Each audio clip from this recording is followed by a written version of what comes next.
I'm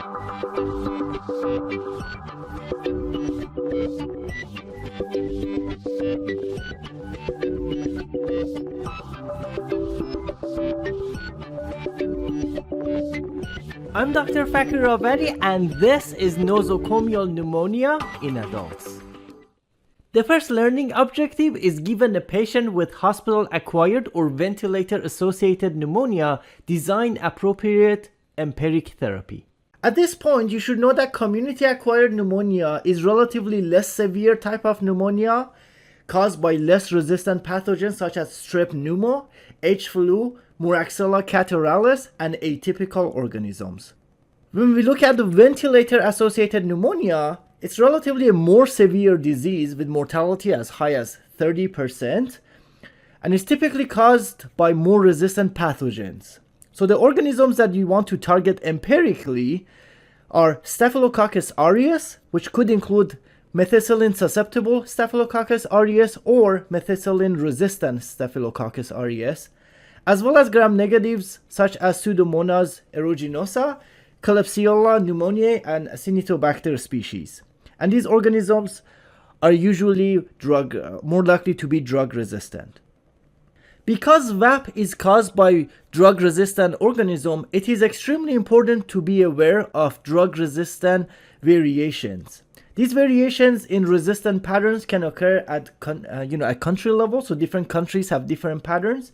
Within regions, so different cities or different parts of a large city may have different patterns, as well as hospitals. Different hospitals can have different patterns of resistance.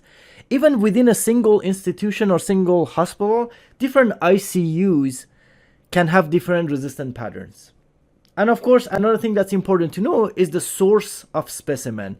For example, if we have organisms from the urine versus organisms from the pulmonary specimen, they can have different resistant patterns. And that's why it's recommended that all hospitals regularly generate and disseminate local antibiogram, ideally one that's specific to their ICU populations if possible. And it's recommended that hospitals do this at least once a year.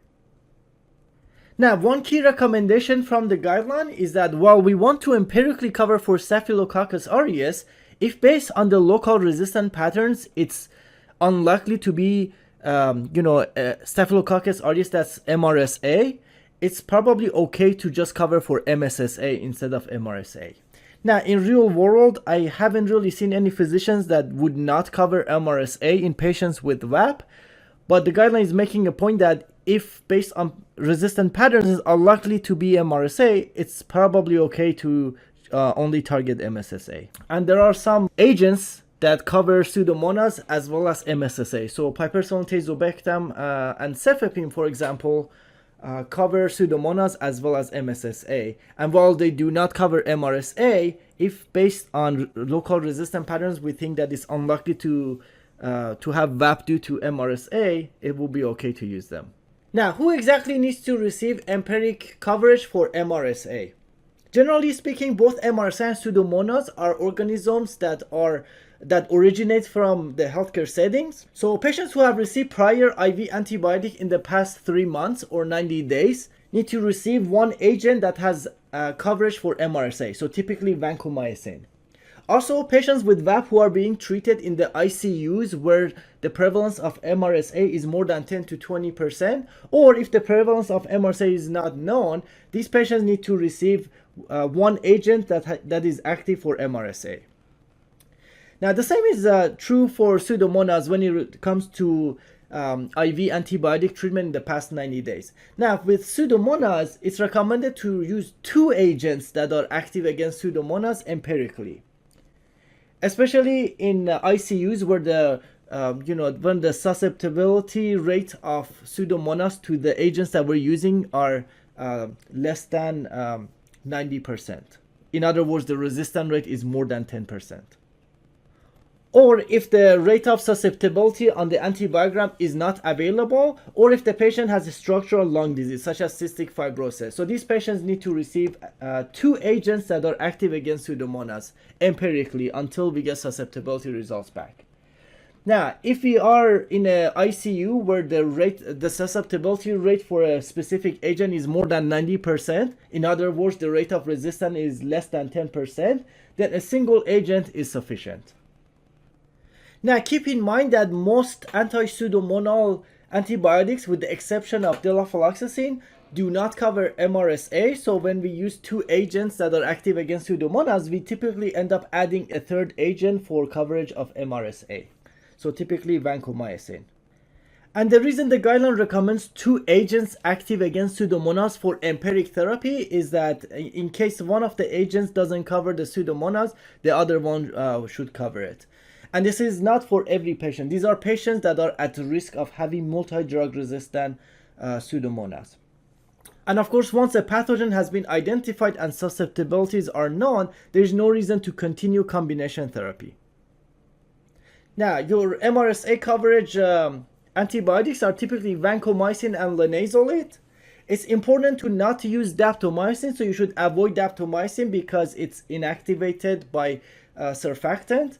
Now, alternatively, ceftaroline is also available should the patient be unable to take vancomycin or linezolid. But the evidence is with vancomycin and linezolid. Now, for the two agents that we use for pseudomonas, one should be a beta-lactam, and then a second one should be a non-beta-lactam. So the beta-lactams that we choose are piperacillin, tazobactam, cefepime, ceftazidime, imipenem, meropenem, or aztreonam. And non-beta-lactam would be ciprofloxacin, levofloxacin, amikacin, gentamicin, tobramycin. Now, we also have polymyxins like colistin and polymyxin B that are usually reserved as last line. So let's say if someone has received IV antibiotic in the last 90 days, so let's say somebody received ceftriaxone 2 weeks ago and now they have ventilator-associated pneumonia, we can choose an MRSA active agent like vancomycin plus one agent from beta-lactam that's active against pseudomonas. So we can use piperacillin tazobactam, for example, and plus a second agent, so ciprofloxacin. So the patient will end up receiving three agents. So ciprofloxacin plus piperacillin tazobactam plus vancomycin.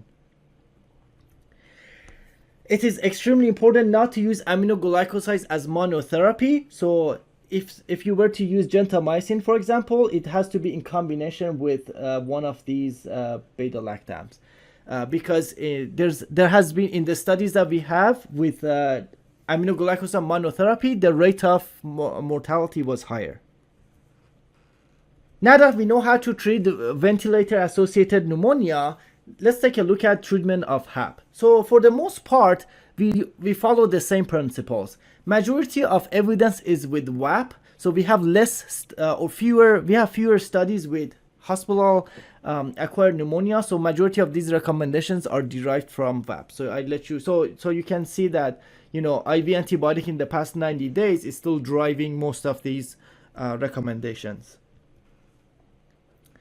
And you can see that we use the same antibiotics. So if someone has HAP and is not at risk for mortality and no risk factors for MRSA, they can receive a single one of these agents. So these agents will cover pseudomonas as well as MSSA. Whereas if someone is at risk for MRSA, but not at risk for mortality, they can receive one of these agents for pseudomonas, plus either vancomycin or linezolid to cover for MRSA. And of course, if someone is at high risk for mortality, then that patient should receive two agents for pseudomonas plus one agent for vancomycin. So one of the beta-lactams plus one of the non-beta-lactams active against pseudomonas plus an agent for MRSA. We designed appropriate empiric therapy for HAP and VAP. Now, given microbiological results, let's de-escalate from empiric therapy to pathogen-directed therapy. In general, there are a lot of different types of bacteria, and they could be part of the normal flora, so they are actually essential for the normal human health, or they could be colonized, which means that bacteria that are not part of the flora could actually be in part of the GI tract, for example, and not necessarily cause an infection and just colonize it.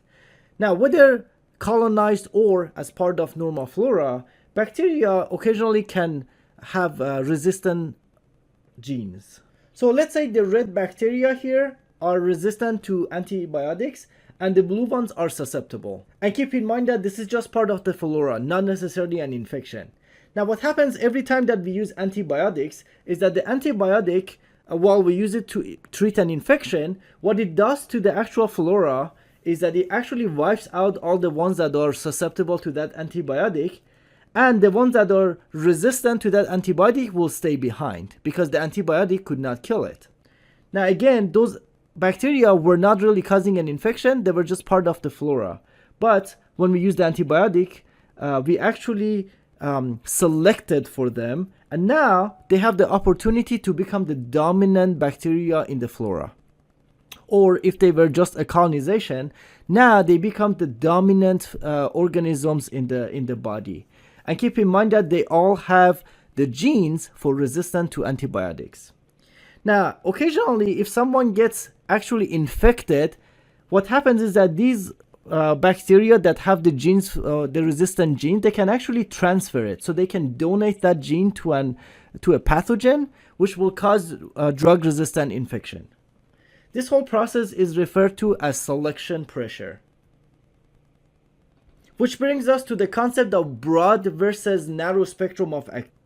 So generally speaking, broader antibiotics are more likely to cause selective pressure because they can wipe out, more clinically significant organisms and leaving behind the resistant organisms. Now, when it comes to broad versus narrow, the generally accepted definition is based on gram-negative coverage.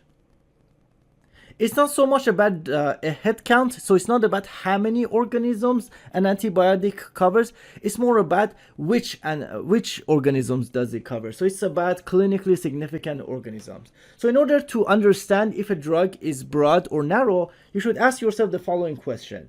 Does it cover carbapenem-resistant Enterobacteriaceae? Now, CRE, such as E. coli and Klebsiella, that are resistant to carbapenems, we don't have a lot of antibiotic options for them. So this is one of the most resistant pathogens available. So if we have antibiotics that's active against CRE, we should reserve it for CRE. So this is considered the broadest class of antibiotics. The next question you should ask yourself is, does the antibiotic cover multi-drug resistant Pseudomonas? If so, it is very broad and it should be reserved for multi-drug resistant Pseudomonas. Another question to ask is, does it cover Pseudomonas period? Because Pseudomonas can select for resistance very quickly, if you are not treating Pseudomonas, you should not be using a drug that's active against Pseudomonas if possible. And the next question is, if a drug covers ESBL Enterobacteriaceae, it should be reserved for ESBL organisms if possible. And lastly, if a drug is more likely to disturb the gut flora and lead to Clostridioides difficile infection, we should use an alternative if possible. Here's a pyramid to help us compare broad and narrow spectrum of activity of antibiotics. So the higher you are on the pyramid, the narrower the spectrum of activity, and the lower you are on the pyramid, the broader the spectrum of activity. Now I have created a tiering system, so tier 1, 2, 3, 4, 5, 6 doesn't really exist. I just created this to help us understand and compare different antibiotics when it comes to broad versus narrow. So in tier 1, I would place cefazolin, which is a first generation cephalosporin, and trimsulfa and amoxicillin.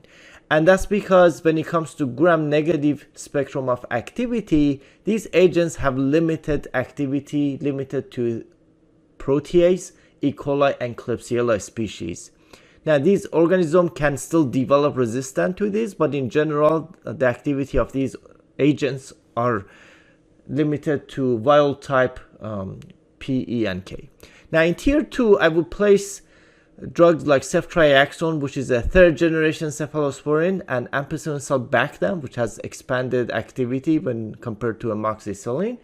And in addition to protease, E. coli, and Klebsiella, these agents are also more likely to cover Haemophilus and Neisseria species. Now in tier 3, I will place erdopenem and gentamicin. Erdopenem is the only carbapenem that does not have activity against Pseudomonas, so therefore it is in tier 3 because these agents do not have activity against Pseudomonas. Now, as of 2023, gentamicin is no longer considered active against Pseudomonas, and that is based to updated review of its PK/PD characteristics. So with the safe doses that we use in patients and with the current MIC in Pseudomonas species, gentamicin is not likely to cover Pseudomonas. So for that reason, it has been placed in tier 3, and these agents do not have activity against Pseudomonas, but they are active against ESBL, so that gives them the advantage over tier 2. So if you have Enterobacterales that are producing ESBL, they will essentially be resistant to the drugs beta-lactams in tier 1 and 2. So ertapenem will be drug of choice for ESBL producing Enterobacterales for severe infections such as bacteremia. And gentamicin, of course, is not affected by ESBL since it's an aminoglycoside. And both of these agents also have extended activity against more gram-negative organisms. So Citrobacter, Providentia, Enterobacter, and Serratia. And they do not have activity against Acinetobacter. Now, when it comes to tier 4, this is when we really start to define broad spectrum because of activity against Pseudomonas.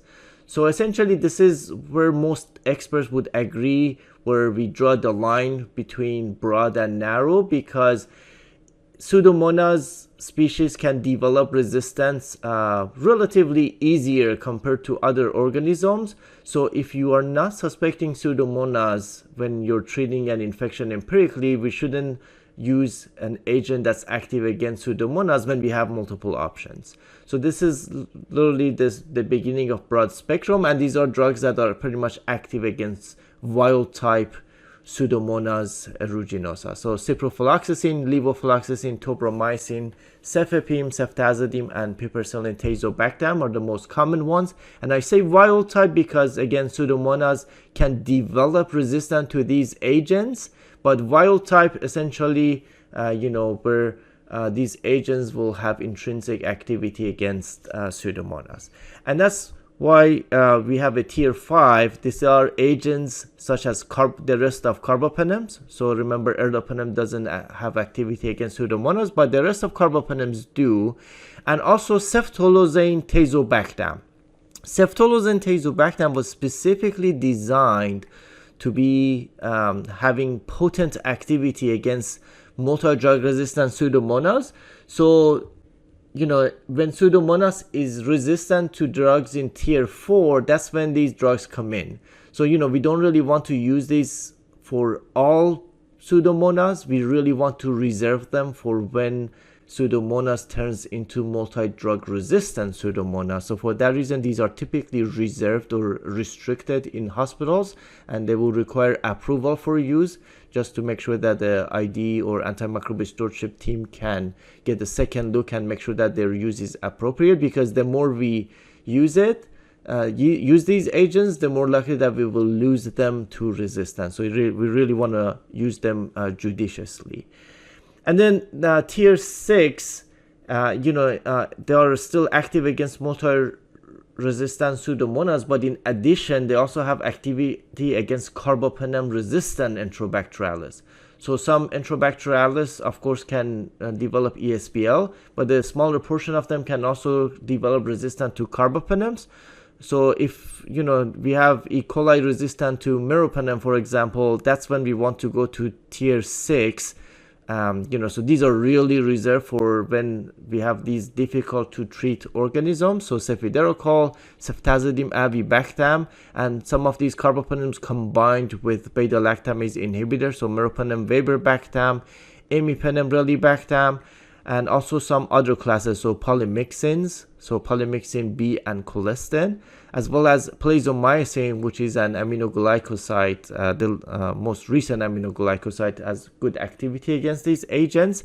They also have a tier 6B because there are agents that are active against CRE and ESBL, but they actually do not have activity against Pseudomonas. So there are actually a hole in tier 6B, but still these are pretty broad, even though they don't have activity against Pseudomonas, because they are active against CRE. So we really want to reserve these for when we don't have other agents available, because when we get infections due to CRE, we really have limited options. And by the time we get to CRE, it's really easy for these organisms to be resistant to multiple classes of antibiotics. So tigecycline, eravacycline, and amikacin, these are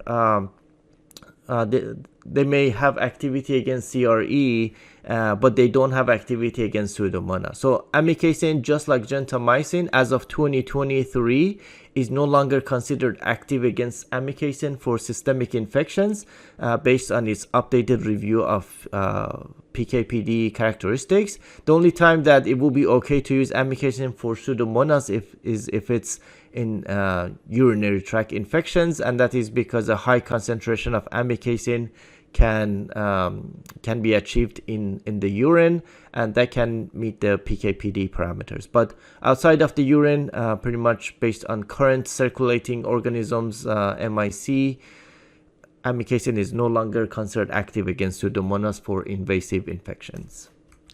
One thing I want to mention about Acinetobacter. Acinetobacter is also an organism that can easily develop resistance to multiple classes of antibiotics. So I mentioned that tier 3 doesn't have activity against Acinetobacter. Now in tier 4, it is depending on the agent, it may or may not have activity against Acinetobacter. And even at tier 5 and 6, even though I have A here in case for Acinetobacter, you really need to check for susceptibility, because Acinetobacter may or may not be resistant to these agents, because again, it's really easy for Acinetobacter to develop resistance to multiple classes of antibiotics. So when it comes to gram-positive, we discussed the risk factors for MRSA. So empirically, you will have an agent like vancomycin or linezolid for MRSA, and once the culture and susceptibility results come back, and if it is MRSA, then we continue vancomycin, and then you can discontinue the antibiotics for pseudomonal coverage. Alternatively, if the results come back and it is not MRSA and it is MSSA, then you should discontinue vancomycin and start the patient on oxacillin or nafcillin or cefazolin, because these are tier 1, these are tier 1 or antibiotics, and you should discontinue any other agent for Pseudomonas. Now, if the patient actually happens to have Pseudomonas, then you should use the results of antimicrobial susceptibility to see which one is susceptible and use it. Now, generally speaking, only one agent is sufficient when it comes to pathogen-directed therapy. Occasionally, you can use 2 agents if the risk of death is high in the patient. For example, septic shock would be an example. So if a patient is still in the ICU on pressors, in order to maintain normal blood pressure, that patient could benefit from 2 agents, even for definitive therapy. Again, it's important to avoid aminoglycoside monotherapy. Even if Pseudomonas is susceptible to aminoglycoside, you should not use aminoglycoside monotherapy. You can only use aminoglycoside as a part of a combination. So, for example, you can use aminoglycoside plus cefepime. Now, when it comes to multi-drug resistant pathogens, you can also add inhaled therapy. So one of the problems is penetration to the lungs. So if it's difficult for many of these antibodies to actually get to the site of infection, so inhaled therapy will actually deliver the antibiotics to the site of infection, which is the lung. But inhaled therapy should never be monotherapy. It's always an add-on. So you add it to your IV therapy. So if someone is getting cefepime and IV tobramycin, and you can add inhaled tobramycin on top of it. So inhaled tobramycin is not to replace IV tobramycin. And lastly, if you do have a ESBL agent in the lungs, the guideline doesn't make a specific recommendation, so you can use anything that's susceptible. Now, historically, we have said that carbapenems are drug of choice for ESBLs, and it has been subject to some controversy in recent time. Recently, there was a study, the Merino study, that showed that when it comes to bacteremia, carbapenems are better than piperacillin and tazobactam because it reduces mortality. So my recommendation is to also use carbapenems for pneumonia. But basically, we have limited data when it comes to pneumonia with ESBLs.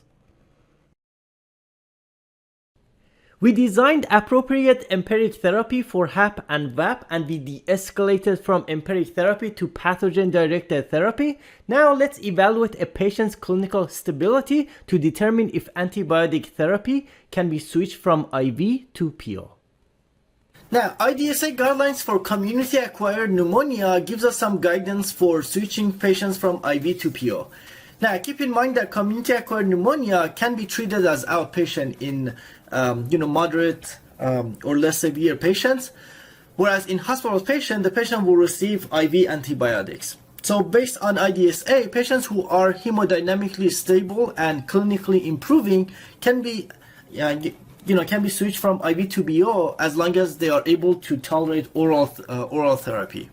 Another thing to consider is to make sure that the GI tract is also functional. And we can apply some of these principles to patients with nosocomial pneumonia. Now, the reason we want to switch patients from IV to PO as soon as possible, when they can tolerate it, is, first of all, to make sure that we don't introduce any, line infections, as well as getting patients ready to be discharged.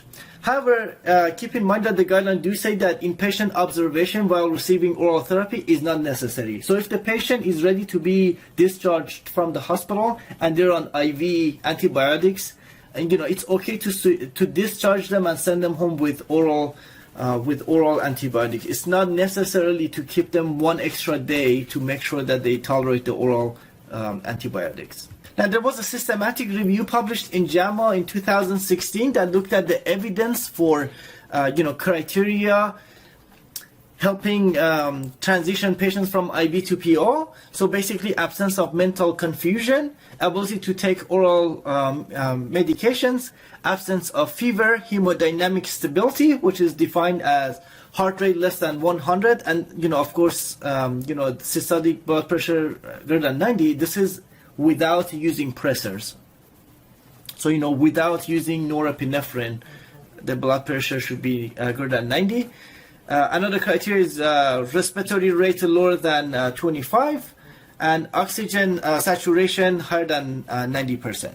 And of course, we have to make sure that the patient is clinically improving before we change from IV to PO.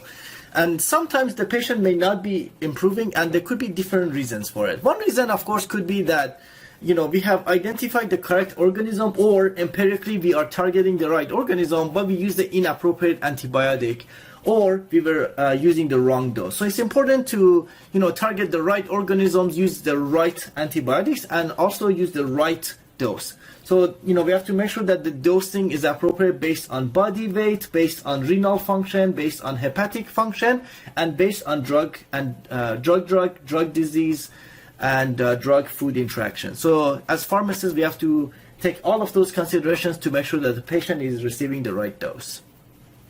And along with the dose also goes the right frequency. The frequency is also important.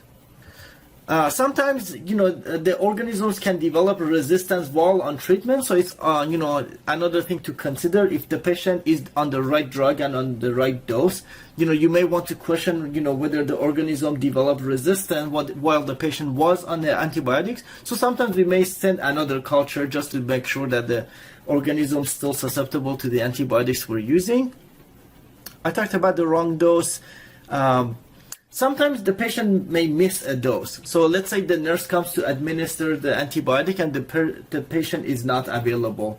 So whether the patient was sent for imaging or the patient, was not available for any reason, that's important to consider to talk to our nurse colleagues to make sure that the antibiotics were actually administered. Another thing is to make sure that the antibiotics are actually getting to the site of infection. So sometimes, if the organism is in a specific area where antibiotics cannot get, source control becomes really important. So empyema, for example, is an example, when we actually need to make sure we have source control because antibiotics may not be able to get there. So it's important to actually drain the site of infection. In the case of pneumonia, sometimes the patient may still have like shortness of breath and not seem like they're getting better, and could be due to other reasons that has nothing to do with pneumonia. And of course, we have to target the right organism and use the right empiric therapy to target those organisms. And also we should think of non-infectious causes. If the patient has fever due to, either a clot or cancer, non-infectious causes of fever. Sometimes we may have drug-induced fever. So, beta-lactams, for example, occasionally cause drug fever. And lastly, presence of an unrecognized concurrent infection. So, if we're trying to target pneumonia and suddenly the patient has, bacteremia that led to endocarditis, that could be something that's, could be the reason why the patient is not doing well. And that's important to consider. Given a patient with HAP and VAP, we design appropriate empiric therapy, and given microbiological results, we de-escalated from empiric therapy to pathogen-directed therapy. We also evaluated a patient's clinical stability to determine if antibiotic could be switched from IV to PO. Now, let's recommend an appropriate duration of therapy for HAP or VAP. Now, prior to the 2016 IDSA guideline for HAP and VAP, it was usually the question of whether we should treat for 1 or 2 weeks when it comes to, VAP and HAP patients. And it was primarily due to the NUME study, which was published in JAMA in 2003, which looked at 8 days of treatment versus 15 days of treatment. And what they found was that there was actually no difference in mortality between the two groups, whether the patient received 8 days of treatment or 15 days of treatment. However, when they did subgroup analysis, in the group of patients who had VAP due to non-lactose fermenting organisms such as Pseudomonas and Acinetobacter, there was increased recurrent infection in the group of patients who received 8 days of treatment.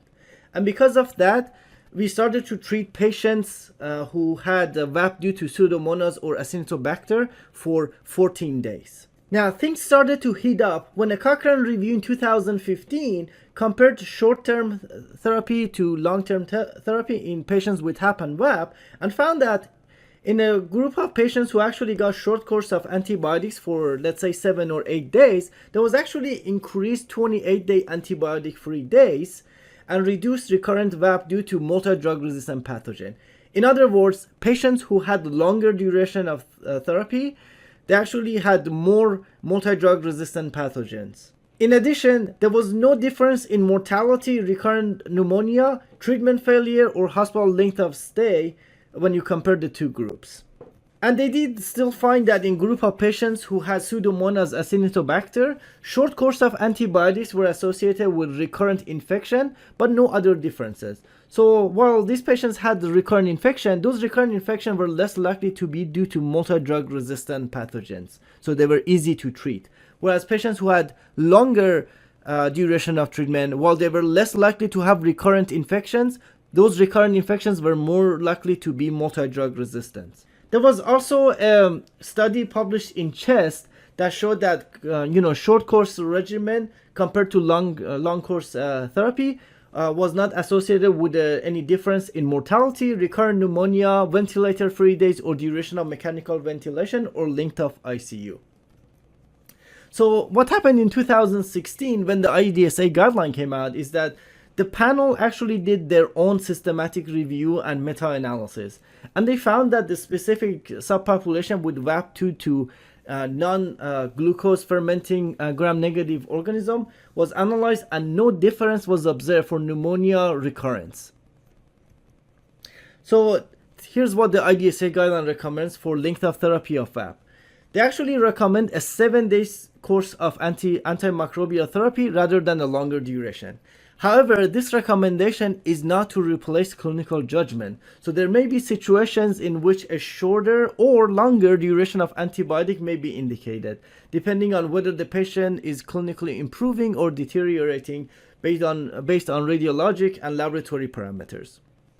But for most patients, 7 days of antibiotics is likely sufficient. And we can extrapolate from the VAP evidence and make basically the same recommendation for patients with HAP. So also for HAP, the guideline recommends 7-day course of antimicrobial therapy, but this is not to replace clinical judgment. Now, before we talk about pneumococcal vaccines, it's important to distinguish between pneumococcal disease and meningococcal disease.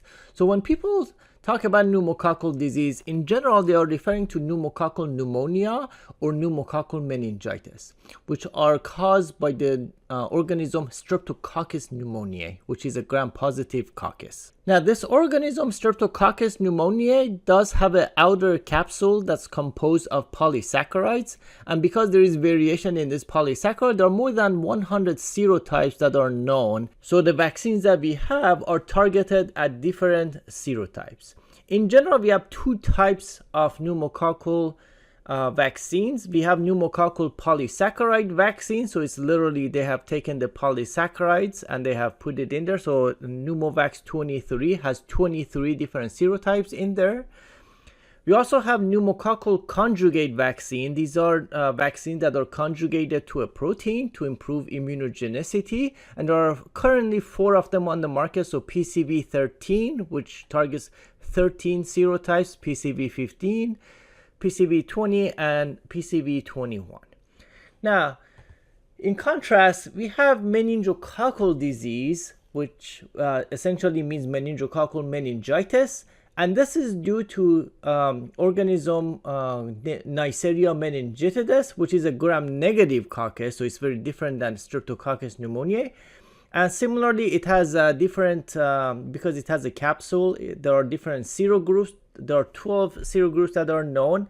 Worldwide, serogroups A, B, C, W, X, and Y cause invasive disease, whereas in the US is more likely to be serogroup B, C, and Y. And there are different vaccines on the market. So, for example, there are the ones that target serogroup A, C, W, Y. There are some vaccines that target only serogroup B. And more recently, we have vaccine that targets all 5 of these that are most commonly causing disease, including Pembrea and Penmenvy. So if somebody wanted to prevent the risk or reduce the risk of developing meningitis, essentially because there are 2 organisms that cause meningitis, they need vaccination against Streptococcus pneumoniae, so pneumococcal vaccine, as well as vaccines against Neisseria meningitidis, so meningococcal disease. Now, when we give pneumococcal vaccine to people, so for sure, we are trying to prevent pneumonia, but more importantly, it is also reducing the risk of developing meningitis. So that's something important to keep in mind. In fact, when Streptococcus pneumonia causes invasive disease, typically pneumonia, which can be non-bacteremic for the most part, but some of these can be bacteremic pneumonia. So, when you have bacteremia, it can make it throughout the body, and when it makes it to the brain, you will have meningitis. So these are relatively less common, but certainly more fatal. Now, as of this recording, there are 5 pneumococcal vaccines available on the market. The first one is the Pneumovax 23. So this is targeting 23 different serotypes, and it is approved for age 2 years and older. These are essentially all of them 0.5 ml intramuscular injections, but Pneumovax can also be administered subcutaneously, and they all need to be stored in a fridge. So refrigeration is required, but not freezing. Prevnar 13 targets 13 of these serotypes. Then we have Vaxneuvance, which is PCV15, Prevnar 20, which is PCV20, and Capvaxive, which is a PCV20. Now, with the exception of PCV21, they're all approved for adults and children. And the PCVs, which are pneumococcal conjugate vaccines, differ from PPSV, which is polysaccharide vaccine. They're essentially conjugated to CRM197 carrier protein. So all 4 of the PCVs are, that's how they are conjugated, and that improves immunogenicity, which I'll explain in a minute. But also another thing to keep in mind that PCV 13, 15, and 20 also have aluminum in them as an adjuvant to further enhance immunogenicity. The latest one that has come to the market, PCV 21, does not have this adjuvant. So that's something to keep in mind, and I'll mention that shortly.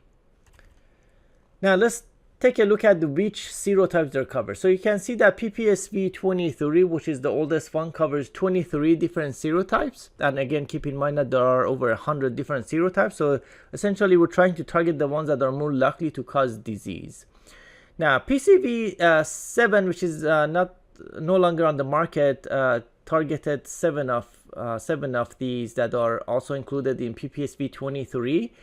In general, the response from PPSV 23 is not great. That's why we are trying to have different PCVs, and it's more difficult to create PCVs because they're conjugated to protein, and proteins are much larger molecules, so they're more difficult to include as many serotypes as possible in a single shot. So over years, we have seen the evolution of these PCV vaccine.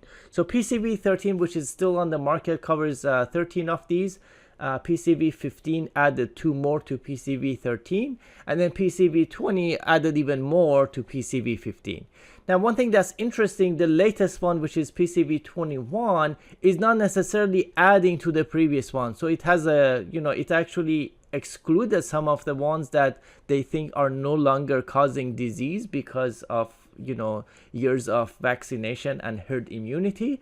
But they have introduced a bunch of new ones that are causing disease in adults specifically. So the previous ones were specifically targeted at children, whereas PCV 21 is more designed for adults.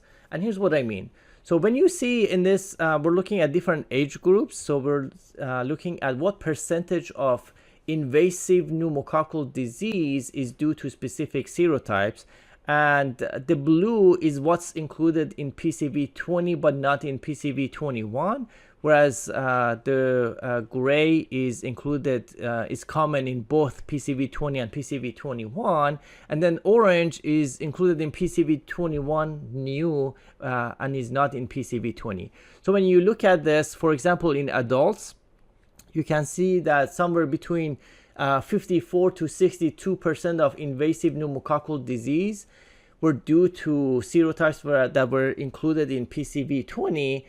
But when you look at PCV 21, that actually improves it. So somewhere between 77 to 85% of invasive pneumococcal disease cases in adults are actually covered by PCV 21. So that's why PCV 21 was designed to improve essentially prevention of pneumococcal disease in adults specifically. Now let's take a look at some of these vaccines. So PPSV 23, which is the oldest one on the market, came to the market in 1983. Because it's pneumococcal vaccine, it does not depend on T cells, and because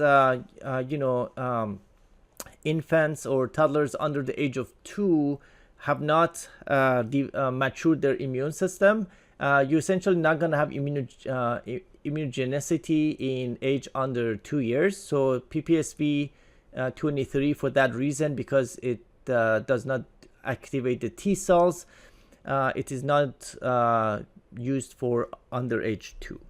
Now this does cover 23 valents, and essentially the studies have never shown that it can actually reduce the risk of pneumonia, but certainly it can prevent invasive pneumococcal infection, specifically meningitis. So there is certainly value in administering it to people.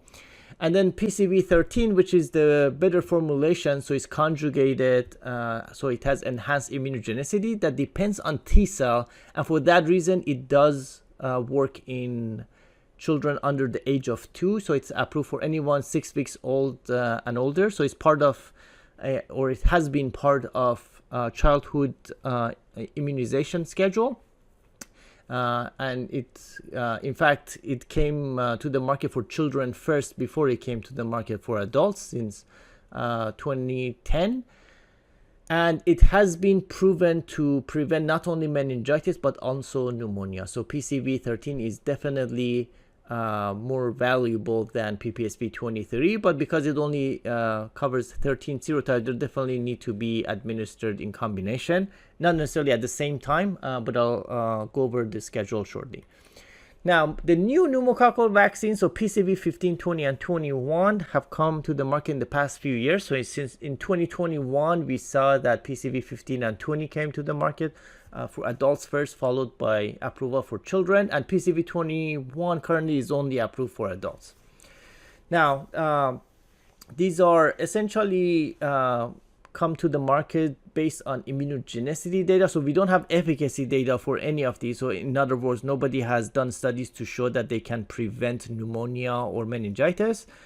What they have done is to show that they can trigger the immune system to have antibody response against these serotypes that are included. So PCV 15, 20, and 21, they all have shown that they can have robust immune response. Now let's take a look at guideline recommendation from CDC's ACIP for adults. So there are 4 different groups of people that we can take a look at, and for each of these groups we can also look at age cutoffs. So in general, there are recommendations for people aged 50 years or older, and of course from age 19 to 49. And then these are for people who are pneumococcal vaccine naive or unknown status. So in other words, for people who have received their full pneumococcal vaccination during their childhood immunization, these recommendations do not apply to those people. And for many of these people, when they were children, essentially for most of these people, pneumococcal vaccine for childhood immunization did not exist. So large majority of older people will most likely be pneumococcal vaccine naive. So the first group is healthy people, and this is essentially people with no other risk factors. So essentially, since these people do not have risk factors until they are 50 years old, there is no recommendation for receiving pneumococcal vaccine. And then once they turn 50, it is recommended to receive 1 dose of a PCV vaccine. So that could be either 1 dose of PCV 15 or 1 dose of PCV 20 or 1 dose of PCV 21. And then for PPSV 23, it is recommended to receive 1 dose of PPSV 23 if the patient had received PCV 15. In other words, if the patient had received PCV 20 or 21, there is no need to also get PPSV 23. Now let's take a look at the timing of these vaccines. So essentially, if people need to get these, it is, if it's PCV 20 or 21, it's just a single vaccine. So there is no PPSV 23 to follow. So that one is straightforward. However, if the patient is to receive PCV 15, it is recommended to get the PCV vaccine first because the PCV vaccine is the most effective. And then at least a year later, they can get the PPSV 23. So PPSV 23 is less effective, less immunogenic, but it will add extra coverage for those extra serotypes that are not included in PCV 15. It is important to keep in mind that PCV and PPSV 23 should not be co-administered in the same visit. So there has to be, some time between the 2 doses. So they should not be given at the same time. Now, if for some reason somebody had already received PPSV 23 and now they're coming to you and then you realize that they have not received their PCV, it is important to give them one of the PCVs. And at this point, you can do PCV 20 or 21 as well.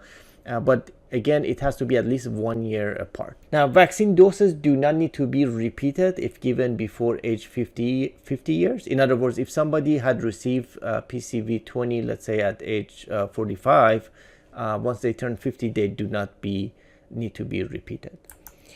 When PCV15 is used in those with history of PPSP23, it need not be followed by another dose of PPSP23. So again, so if that PPSP23 was given, let's say at age 45, once they get their PCV15 at age 50, there is no need to chase it with another PPSP23. Now let's take a look at the second group of people. So this is the immunocompetent people who have some risk factors for pneumococcal disease. And those risk factors include alcoholism. And alcoholism, per CDC's definition for female, is having 4 or more drinks on an occasion in the past 30 days. And a drinking occasion is considered to be approximately 2 hours. So, if there is a party and within the 2 hours, there were 4 drinks consumed, that would be considered. And for males, the same definition, but it's 5 or more drinks on an occasion. Next is chronic heart disease. And this is things like coronary heart disease or heart failure, but not hypertension, chronic liver disease, such as cirrhosis, chronic lung disease, such as COPD, cigarette smoking, and diabetes mellitus.